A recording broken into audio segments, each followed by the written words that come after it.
बिहार सरकार ने सरकारी कर्मचारियों और पेंशन भोगियों को अब लोन के लिए एजेंटों के चक्कर नहीं लगाने होंगे।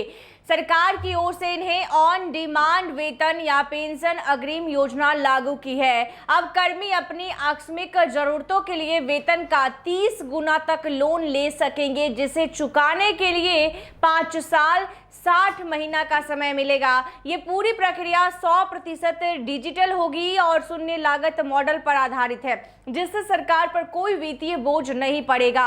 अल्पकालिक अग्रिम को समय पर लौटाने पर कोई ब्याज नहीं लगेगा। तो बता दें कि बिहार सरकार इस व्यवस्था में गारंटर की भूमिका निभाएगी, जिससे कर्मियों को बिना किसी अतिरिक्त चार्ज के तुरंत लोन मिल सकेगा। बिहार सरकार के वित्त विभाग ने राज्य के लाखों सरकारी कर्मचारियों और सेवानिवृत्त पेंशन भोगियों को बड़ी वित्तीय राहत देते हुए एक क्रांतिकारी संकल्प जारी किया। सरकार ने बैंकों और वित्तीय संस्थानों के माध्यम से अल्पकालिक वेतन या पेंशन अग्रिम यानी शॉर्ट टर्म एडवांस और दीर्घकालिक ऋण की सुविधा उपलब्ध कराने का निर्णय लिया गया है। अक्सर देखा गया है कि आकस्मिक वित्तीय जरूरतों के समय कर्मचारी अनियमित ऋणदाताओं के चंगुल में फंस जाते हैं, जिससे उन्हें आर्थिक शोषण का सामना करना पड़ता है। इसी समस्या के समाधान के लिए सरकार ने एक पारदर्शी, विनियमित और त्वरित डिजिटल प्लेटफॉर्म तैयार करने की योजना बनाई है, जो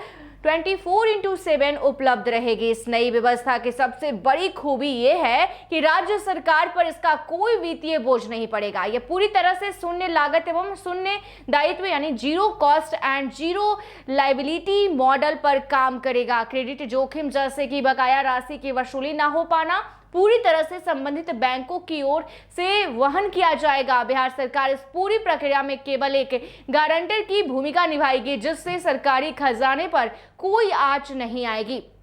कर्मचारियों को 60 दिनों तक के लिए वेतन अग्रिम मिलेगा। उसी या अगले माह के सैलरी सर्किल में लौटाने पर कोई ब्याज या प्रोसेसिंग शुल्क नहीं देना होगा। ये सुविधा 2 से 60 महीनों की अवधि के लिए उपलब्ध होगी। पात्र उपभोक्ता अपने मासिक वेतन या पेंशन का अधिकतम 30 गुना तक लोन ले सकेंगे। मासिक किस्त की राशि कर्मचारी के शुद्ध वेतन पेंशन के 50% से अधिक नहीं होगी, ताकि उनका मासिक खर्च प्रभावित ना हो। वित्त विभाग इस योजना के लिए नोडल विभाग के रूप में कार्य करेगा और टेंडर के माध्यम से योग्य बैंकों का चयन करेगा। लोन की स्वीकृति और EMI की कटौती के लिए तकनीकी एकीकरण किया जाएगा। यह प्रणाली राज्य सरकार के CFMS यानी कि कॉम्प्रिहेंसिव फाइनेंशियल मैनेजमेंट सिस्टम और HRMS पोर्टल के साथ एकीकृत की होगी, जिससे EMI की कटौती स्वचालित रूप से हो सकेगी। बता दें कि नोटिस में सरकार ने साफ किया है कि ये पूरी प्रक्रिया भारतीय रिजर्व बैंक के दिशा निर्देशों और सूचना प्रौद्योगिकी कानूनों के अनुरूप होगी और चयनित बैंक उपभोक्ताओं को पहले ही सभी शुल्क और शर्तों की जानकारी देंगे, जिससे पूरी प्रक्रिया में पारदर्शिता बनी रहेगी। तो बता दें कि राज्य जिस तरह से कहीं ना कहीं अब बिहार सरकार में काफ़ी ज़्यादा अलग अलग पहल की जा रही है, और जब से सम्राट सरकार ने अपनी पदभार संभाली है, जब से बिहार में नई सरकार की गठन हुई है, तब से लगातार बिहार के तमाम लोगों के हित में अच्छी पहल की जा रही है। ऐसे ही तमाम खबरों के लिए देखते रहें NBC 24। धन्यवाद।